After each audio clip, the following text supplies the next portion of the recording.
Good morning from Web Summit 2021 in Lisbon. I'm Rhett Power from Forbes.com, and with the Tim Draper. I don't need to do any With introductions. the whatever. I was going to do an introduction. but Rhett, you know, thanks so much. I am really thrilled to be on your show here. And Web Summit's so awesome. Isn't it? And you know what? Here's what I'm noticing. I'm noticing that the people, okay, it's only about half the size of Web Summit 2 or 3 years ago. Right. But the people who are here are people who are here to live their life. So the entrepreneurs I'm seeing, dynamic, excited to be here, be with people. We get to be with people here. I was going to say that isn't there an incredible energy? Yes. You're walking around out there. I mean, you feel it. I feel it, and I felt it before, but I think there used to be sort of the clingers, the clinger honors. Right. Well, now it's just the really dynamic people, the people who are saying, yeah, got to go to Web Summit. I'm going to Portugal for, middle of nowhere, but we're going to meet with 40,000 of our best friends. And so that's got to be crazy for you, because I'm sure people are. I do get cornered. You don't get cornered. How do you deal with that? What? I carry a lot of business cards with me, so that if I need to cut it and go somewhere, I just say, send me the business plan. Is there a real email at the end of that? Yeah. Yeah, absolutely. And I gave it out to CNBC once. I'll give it to you. Okay. Tim@draper.vc. But I did it, and I got so overwhelmed. So if any of you want to send me something, just send business plans. Anything else, I don't need your life story. I don't need any of the rest of that stuff. Just business plans, which means you got to have a business. Then go ahead, use that email address I just gave you, Rhett. There you go. Yeah. I've had friends that have contacted you, and you've actually gotten back to them. I always do. I know. I always do. know. They're very Sometimes grateful it's for that. me, sometimes it's my team. If it's an entrepreneur, I scan it and then I move it to my team and then we talk about it and then Right. yeah. So it's a lot though. Well, It's all day Friday. all day. But you've organized your life in that way. Yeah. I love this conversation, but I got since I've got you cornered, literally. Right. Yeah. In It is booth kind of 8 here. I am feeling like a mime in a box. We kind of got you boxed in here. I wanted to ask you, do you consider yourself courageous? Courageous. Courageous. I do. Okay. I do. I think so. I am willing to try new things. I am willing to go where few people have gone before. Okay. I'm not sure I'd go where no people have gone before. Okay. But I definitely am willing to take early chances. And the other thing, as a venture capitalist at Draper Associates, I've trained people to think you need to have a portfolio of these things. And so you want to make sure you're investing in things that are courageous. Right. So I guess I back courageousness more than I am courageous. And I'm always asking, I used to have all these partners and they were all really good at telling me what could go wrong in a startup. Right. But it's a startup. It's like a guy, a girl, and a dog. And you're saying, okay, yeah, a lot of things can go wrong between here and becoming Microsoft. Right. So I look at it a little differently. I say, what if it works? How cool would this be? How great would the world be if this works? And that is the key to investing at early stage venture capital. Now, later stage venture capital, you got to figure out what's going to go wrong. But early stage venture capital, you make a lot of bets and you just ask yourself, if it works, does it matter? Is it going to be something extraordinary for the world? Is it going to grow big? Is it worth the time of all those hardworking entrepreneurs? Is it worth the sacrifices those entrepreneurs are going to make? Yeah. And you're betting on the person too, I think, right? Yeah. You're looking at the people Yep. and the solution to the problem that they're trying to solve. Yep. And that's the sort of overlying. Although now we get so many business plans, we really tend to focus on how important it is before we bring them in to meet them. So once we've met them, So how important the idea is. how important the idea, the business, Okay. what could it be? Right. We go through that thought process. What could this become? And then, is it a world I want to live in? Is it a great, fun world? Right. Is it a happy world? I like the word happy. I was going to ask you a happy question in a little while. So I want to ask you, you have a startup pledge. Yes, I will Right. promote freedom at all costs. It goes Right. on. I will fail and fail again until I succeed. Right. Explore the world with gusto and enthusiasm. Treat people well.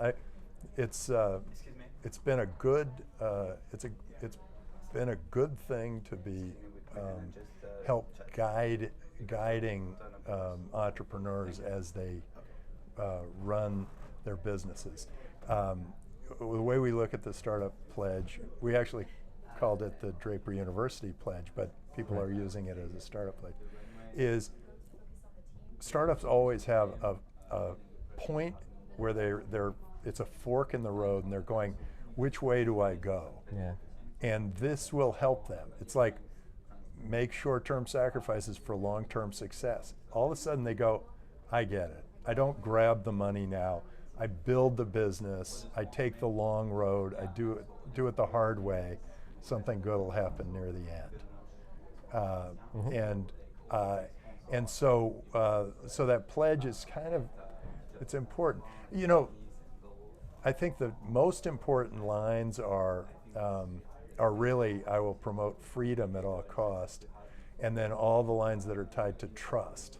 Freedom and trust, they're my two biggest guiding principles, because, and it's not just because I think that they're good things and good for people to be free and good for them to be trusting and trustworthy and trusted, but societies really benefit from freedom and trust.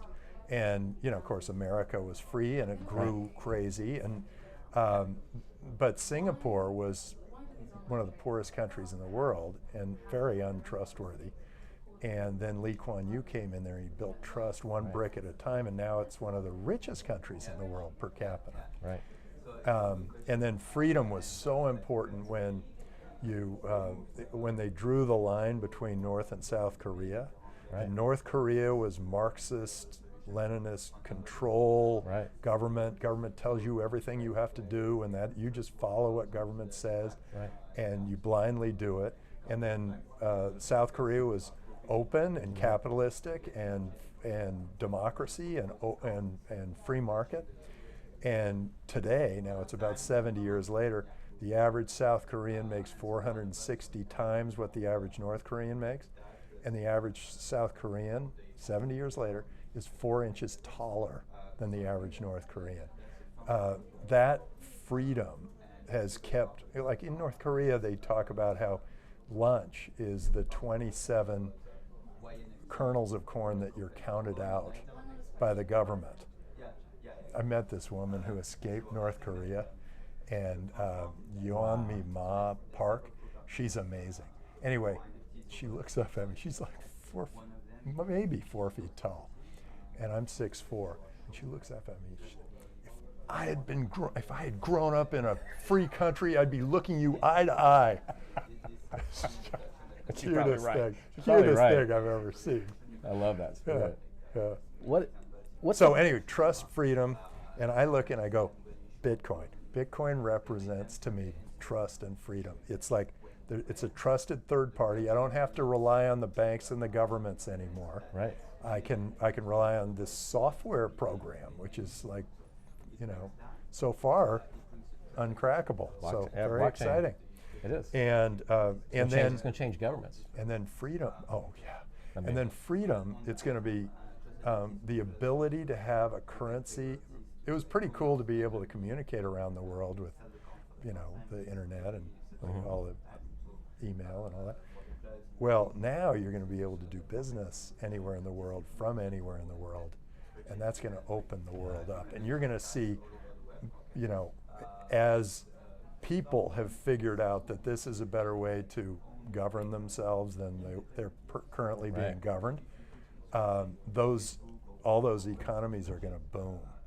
Yep. I mean, let's say you're in Africa, you're in the middle of, Chad, Yep. and you're an entrepreneur, and let's take Nigeria because And you can't bank, basically, and you have right. corruption. Right, all and you know that if you build something of great value, you can pile up a bunch of nairas, okay? But you know that the naira is going to decrease in value 50% a year. Well, why build the business in the first place? There's no incentive to do it. Now they've got Bitcoin. They can build a business in Bitcoin and hold that value. And the government can't take it. And the government can't take it. Nobody can. Yeah. I mean, I guess they could by force, but the government doesn't really know where you are or whatever. I mean, that can't trade. They can't trade. Yeah. They can't look. I mean, they can't see it. Right. They don't even know it's there. So it's going to be so great for the third world. It is just going to flourish. Yeah. And then and this how secure it is, and I mean, there's so many people that are unbanked in those parts of the world. Oh yeah. And they can't do and transactions. All they need is a smartphone. They can't do business in the West. They can't do business in Europe or the United States. No. And so this makes that possible. Yeah, now they can. We have a company called AZA, A-Z-A, and they use Bitcoin to like convert your naira to whatever. That's brilliant. Yeah, dollars, shillings. Probably do it all on your phone too, and not have to. Yeah, don't have to touch it. So which of those, of the startup pledge, which of those is the toughest to live by for you? I'll tell you what it is. It's the last line of the startup pledge. I didn't give it to you, but it's make reparations for your digressions. Hey, fair enough. It's the toughest one. It's the last line. After I've told them do all these things, then the last one is like, okay, you're not always going to do it right. Fix what you broke. Yeah. Fix what you screwed up. Yeah. I like that. I like that. That's a follow-up question to that then. What's the biggest, because that's about accountability. Yeah. Is that something you look for in a person that you're investing in? Is that willingness to take accountability for? Yeah, I think it's great for leadership. Yes, and I do look for that someone's willing to. I mean, a great entrepreneur always takes full accountability for everything that happens in their business, and I think that is something you do look for because that will build great loyalty amongst the employees. And they will love working for that person because they are going to they'll take responsibility for things they didn't even do. Yeah, and that there's somebody on their team to. Yeah, somebody on their team messed up and they go, yeah, that was my fault. I didn't train them, Right. that kind of attitude. Yeah, fair enough. What we're going to switch gears completely. Okay, good. And go into venture capital. Do you think there's too much money in the startup ecosystem today? I never think there's enough money, actually, but relatively, it sure is a very liquid time. Right. So if I'm an entrepreneur today, I would raise as much as you could, and I would spend it very carefully. Okay. This is a good time to be an entrepreneur. It's a good time to raise those, crazy high valuation Series A's before anybody really knows whether it's going to work or not. It's a good time to be taking that money. There's a lot of money sort of in the A series and B series funding right now. Year after year, the values go up and the money get more money. Is that do you see that as a problem coming down the road? Or? It's either fear or greed. They run in packs, which I tend to, I guess, avoid or take advantage of, depending on how you look at it. When they're running, when the bulls are running hard, I'll back off a little bit, and when the bears are running, I load up. Yeah, and I think the bulls are running pretty hard in venture capital right now. It depends on the stage of investing. I think the later the stage, the more bullish everybody seems to be. Okay. And I don't know whether it goes out with a whimper or it goes out with a crash. I'm not sure, but for currently, there sure is a lot of great optimism, and that can carry you a long way. That can be years before some crisis comes along. but the government is printing, the U.S. government is printing a lot of money. Yeah. And that's going to create more inflation. And long term, that's not good. Short term, no big deal. Yeah. Long term, that can create a disincentive for people to build things of value because they see the value decrease over time. It's great for Bitcoin because that's a great hedge against inflation. But for people who are building something of, if I were the CFO of Apple Computer today, think of how many hundreds of billions of dollars they have in cash, in dollars. More than most countries. Trillion, is it in trillions? Yeah, maybe like trillions. $2 trillion? Yeah, It's something ridiculous. But I mean, if we have inflation every year, let's say it's 15%, 15% inflation every year, the value of that business is dropping 15%, or the value of all that cash dropping 15%. That's gotta hurt.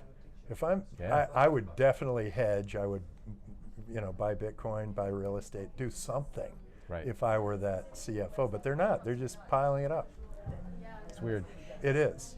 Yeah. It is. It's maybe fear of failure. I don't know.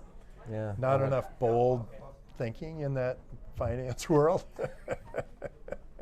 Well, what else would you, if you were Apple, if you were Tim? Oh boy, I would buy a bunch of Bitcoin. Okay.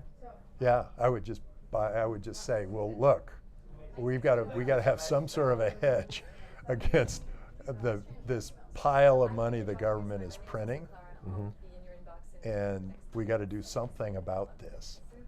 And you can only buy so much real estate if you're Apple Computer before people think you're a real estate business. Right. So I would just say, okay, we're still going to have some dollars, but we're going to have all this Bitcoin too, just in case the dollars become worth less over time. It's like, hey, we've got all this Confederate dollar money. That's kind of what that's about. Is right. Confederate money, is that where confetti came from? It might be. It might be the word confetti that came from Confederate money, where they were just making as much as they could and shoving it out the door. I bet we could find that. Was seriously inflationary. I bet we could find the origins of that. Yeah. The origins of that word.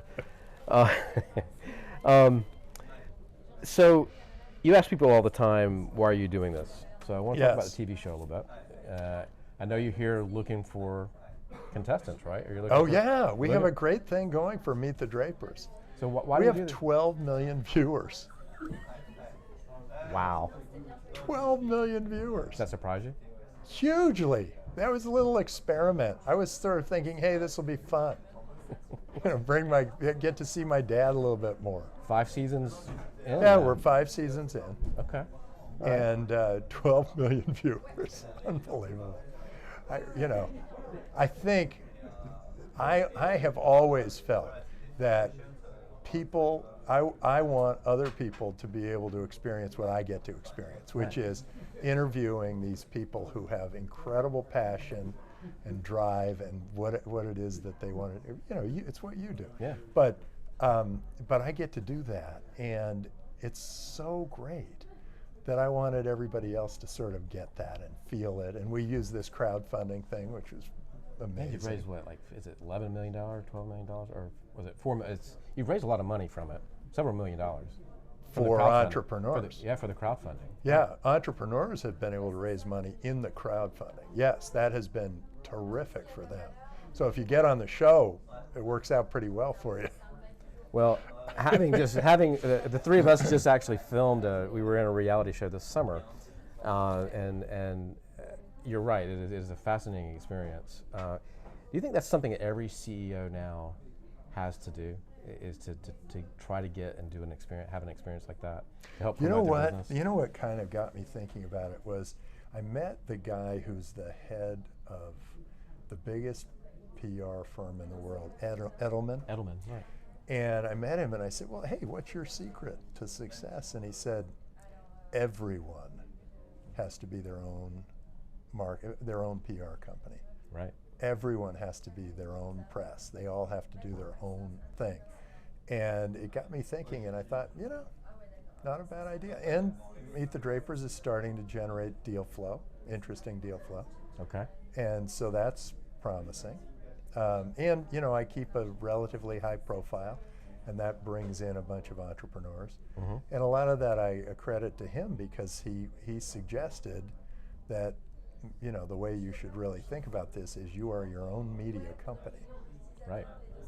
Right. And you're helping others do it. Yeah. So there's a new model out there for this kind of programming, which is pay to play. You know, you pay to be on the show. Is that something? Oh, I wouldn't do that. Yeah. No, we want to just choose the best. Yeah.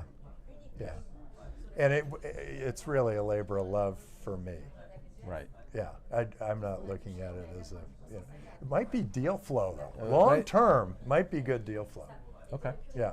Good to know. Good to know. Thank you. My pleasure. And this has been a really interesting interview, an interesting conversation, and thank you. Yeah, and the video missed some of the more interesting parts of it. Right. Sorry, guys. You know, and there are two people off camera here that he's referred to already. They're right here. Well, thank you. We're going to close out with Tim Draper. We're Forbes.com and here at Web Summit in Lisbon, Portugal, 2021. Thank you. Great, thanks.